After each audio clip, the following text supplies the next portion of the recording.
Today, we look forward to bringing you Day 2 dressage coverage here from Rolex. We'll be taking you behind the scenes with riders once more following their rides and giving you the inside scoop on what they had to say.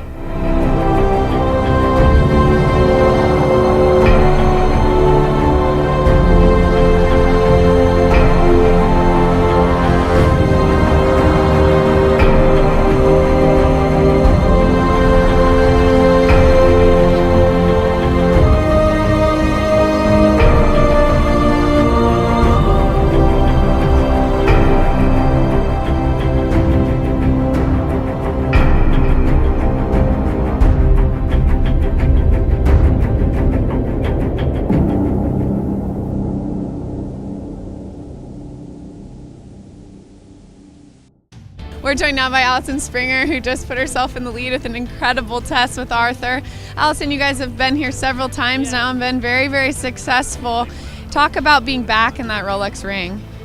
It's good. I mean, definitely it's helpful, especially with a horse like that, to have come so many times because I might be a little bit of a slow learner. So I'm learning so much. So I really felt like I had the best preparation for that horse. I mean, he knows all the tricks and the movements. We've worked really hard to get that well and correct. The tricky part is keeping him relaxed and rideable. I was really pleased with him. I mean, my first year here, I don't think I had a step a walk. And like usually my rein back is that really nervous, like, oh dear God, I can't back up towards the grandstands. But he was super rideable. I mean, obviously he spooked on the extended canter. That just probably was one of my lower marks. And that generally is a higher mark for me, but I'm thrilled. I've kind of had a little bit of a different approach to the year. I think I've always been so focused on the end result and feeling like, oh my God, if I don't win, the selectors won't watch me or this or that. And it's always been focused on the win. And this year I've really concentrated on more that path to that end goal and what I need to do sort of every day. So this horse really didn't practice much of the test till today. You know, we spent a lot of time trying to get him relaxed and through in his back and a little bit happier and not really drilling him. And it's hard when it's such a big deal and your goal, obviously my goal is to go to the Olympics and win, you know, a team and an individual medal for my country. But if I just focus on that, then, you know, the path kind of goes awry. So I'm just working one day at a time. So did a super test. Very relieved to have that bit over because he's very capable in the dressage. He was super relaxed and warmed up really well. And you know, I went in there feeling positive, and that's a good start, isn't it? It's a big help when you're riding a horse that you know is that capable. And he did some fantastic work in there, some lovely trot work, a couple of little bits in the canter. I dropped my reins. That wasn't very impressive. Luckily, you know, he's so obedient. He just stayed there. I thought, good boy. And he got a little bit tense in the canter and did a couple of little mistakes, which is part of the game, isn't it? You know, you can't be disappointed. But no, I was thrilled with him because, you know, Burley was a big deal, and you know, a lot comes with that, a lot of excitement, a lot of pressure with him. And I think that, you know, for him to go in there and still, you know, keep a sensible head on was a big relief, because quite often the second time they can get a bit excited. But I mean, he's been feeling great here, and you know, he was on nice and early this morning, which got me out of bed nice and early. But apart from that, it was you know, I'm delighted, and we'll just have to wait and see, won't we? It's a waiting game now. He always really tries for me, and he feels green and young in this test, but you know, like I said, he tries really hard, and he's talented enough that it's, you know, it's still, he puts in a good test. I couldn't be more proud of him.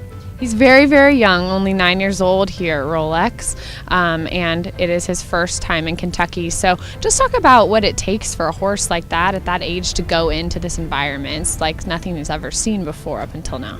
Yeah, you know, and I didn't really know what he would do. You know, I did the ring familiarization yesterday, and he on the buckle, he didn't pick his head up. So I had a feeling that he wouldn't get too nervous about being in there. And then he went in there, and so I think saw the crowd, and that kind of helped pep him up just a little bit, which is fun to feel.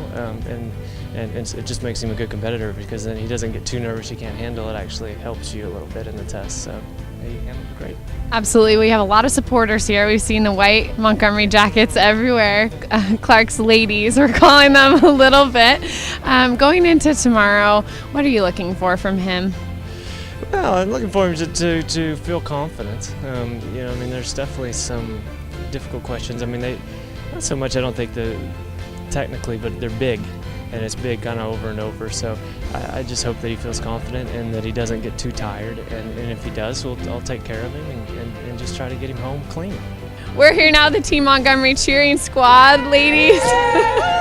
Clark just putting in a fantastic test. Carol, his mother, standing with me. Talk to me about how proud you are of your son. Oh, you know what? He's an incredible horseman, and that's what matters.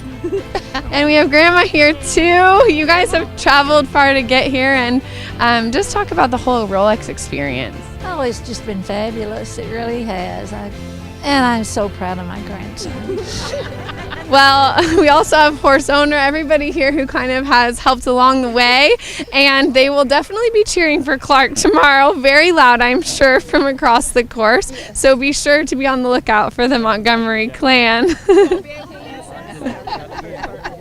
We're here now with Debbie Rosen, who just put in one of their best scores to date with the Alchemist. Debbie, talk about what it's like to come back here, your 4th time with Al. You guys are becoming Rolex veterans, and what it's like just to put in a great test like that. Well, Rolex veterans, that feels strange in and of itself, but just to put in that test means the world. I mean, we've struggled so much on the flat, and just getting all the movements, but to actually go in and think about maybe the quality of some of them is pretty significant. Well, you guys have been through so much together, and Al has at times helped you through a lot of stuff, and at times you have dealt with Al and lovingly helped him through some things as your partnership has just grown, and you guys have really been so dependent on each other. Just talk about what it feels like to come back to Rolex 100% healthy and really, thriving and in a really good spot right now. I feel very aware. I feel very healthy. A Canadian rider, James Atkinson, has put in quite a bit of time with us. And I feel that I've learned so much this year and have many more skills, hopefully, to deal with the little lamb. And I just hope to do my part. I hope to be able to use what I've learned and be able to ride well out there tomorrow. You're the only young rider competing here at Rolex. Talk about what it's like to not only be here for the first time, but be so young amongst all these people you've looked up to for so long. Yeah, well, it's hard because I'm in school right now. I fly out on Sunday to go home and take my finals. So it's hard. I mean, there's all these people here that everyone's looking up to and that I've looked up to for a long time, and now I'm here. So, I mean, it's cool. It's exciting. You guys had a really nice test, and your coach also was riding here, Debbie Rosen. How exciting is that to be able to come here not only for the first time ever, but to be riding alongside of your coach? It's really nice. It's really fun. She's a mentor to me, and I look up to her so much, and so to have her come here with me and show me what to do and show me the ropes, it's been fun, and I've actually really enjoyed having her here because it's nice having somebody that you actually know amongst a big sea of these professionals. Talk to us about your ride today.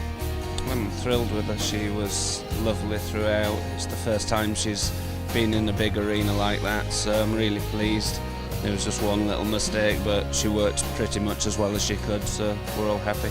She's relatively inexperienced at this level. There look to be some pretty big fences out there, so just try and give her as nice a ride as possible, and if she comes home clear round, then I'll be very, very pleased. It's great to be back here. Let's hope that I don't leave like I did a couple of years ago, but last year was a good experience with a young horse, and that's what I really love about Rolex, that you can bring the greener ones here and give them a real good taste of top level competition. We're here now with Barb Crabo, just finishing up your ride on Ever Ready. What is it like to be back here again with him? It feels so rewarding that he got better and recovered from his injury, and he's better than ever now. Talk about your test. I was really pleased with him. He can be very spooky, and when he gets strong and spooky, he can become very hard to ride. And, so it's always, he went in there in the first box of flowers we come up to, of course he spooks at it after trotting around them for half an hour yesterday in the familiarization. Suddenly I guess they were different. But, and so, he did that. But I'm like, nope, We're just gonna go ride through it, and he was a little on edge, and so I probably didn't ride him as forward as would have been ideal in the trot work, but he was very obedient, and I thought he was fantastic personally. You've got the 2 Rolex rides from last year that you're back here with. Talk about going into cross country tomorrow, how much more confident you feel after last year, but also with a horse like Parker, who's such a kind of cross country machine and loves to jump. How glad are you that dressage is completed and you're moving on to the fun phase? Yeah, you know, going Friday afternoon with him was a nightmare draw really, with the crowd and the flags and the photographers and all of that. So I had a bit of a sleepless night last night, worrying if he was gonna go nuts in there, but he held it together beautifully. So yeah, now that's out of the way. Most of the time he's pretty reliable cross country. I just steer and he'll take care of me hopefully. Kate, you had a wonderful ride today on Belmont. Talk about being here and just the whole Rolex experience. For me, it was something you always dream about, and so walking into the stadium, I felt a little emotional. But my horse was really, really good, and he, wasn't bothered by the atmosphere at all, and so I was very, very pleased with our ride. I think a lot of people don't really take into consideration everything else that as riders we have going on in our lives, and being a new mom, being able to have to get fit for Rolex. What's that like? It's been a lot. I kind of thrive off being very busy and active, and so I do a lot better the more things I have to do, so he's helped a lot with that. It's a good fitness plan. You walk the course with the backpack and chase him around, so we've managed well. Julie, you guys were here in 2009 and had a terrific go of things, your first time at Rolex. What's it like just to be back in this atmosphere with your longtime partner? I couldn't be more excited. He's such an amazing horse, he rises to every occasion. Like, he goes down there, and Friday afternoon the crowds are immense, and he could care less. It's just another day at the office, I guess, and he's great. It's great to be back here on a horse that you know and trust so much. Connor really perks up the crowds. He thinks everybody is here for him. Everybody should be there to watch him, where my good night horse, he's the exact opposite. He's wondering why all these people are here and why it makes him so nervous. But it's good because I get both ends of the spectrum.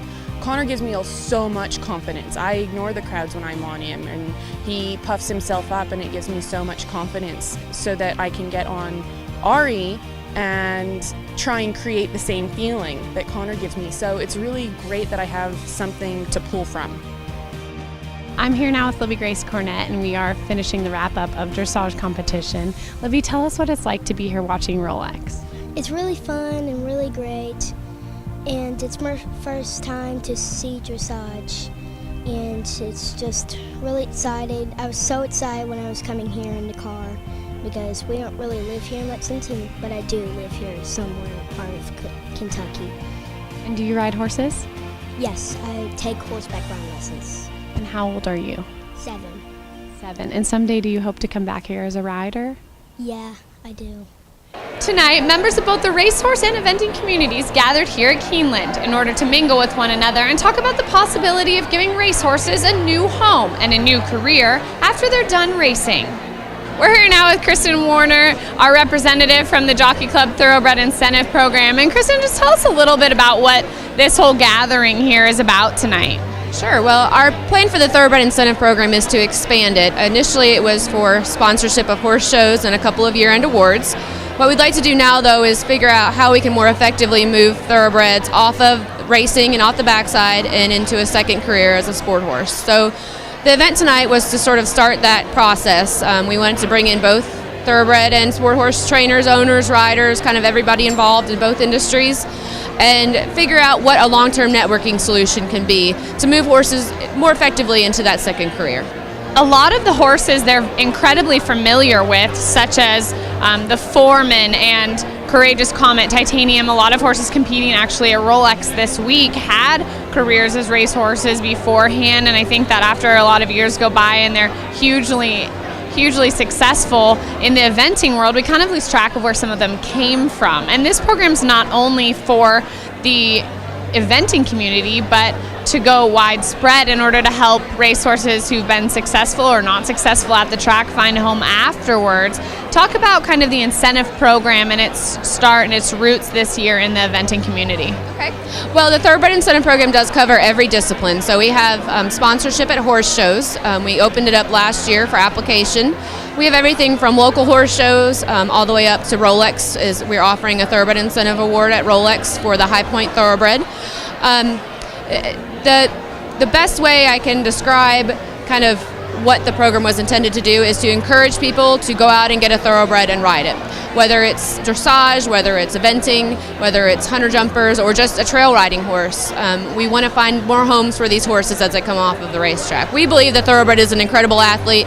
It can race around Keeneland and then it can go to Rolex and jump there. So, as far as the eventing is concerned, we've had a great support from the eventing world. We have lots of events that are going to offer Thoroughbred Incentive Awards. We started the program as a pilot project for this year, and I can only imagine that if we're able to continue it, we'll just continue to grow, especially with the eventers. So, at the conclusion of dressage competition here at Rolex, Allison Springer and Arthur own the lead. Behind them, Park Lane Hawk and William Fox Pitt sit second, and in third, Clark Montgomery. We look forward to bringing you additional coverage here from Rolex tomorrow for the cross-country portion of competition. Thanks so much for joining us. I'm Frankie Thieriot for US Eventing.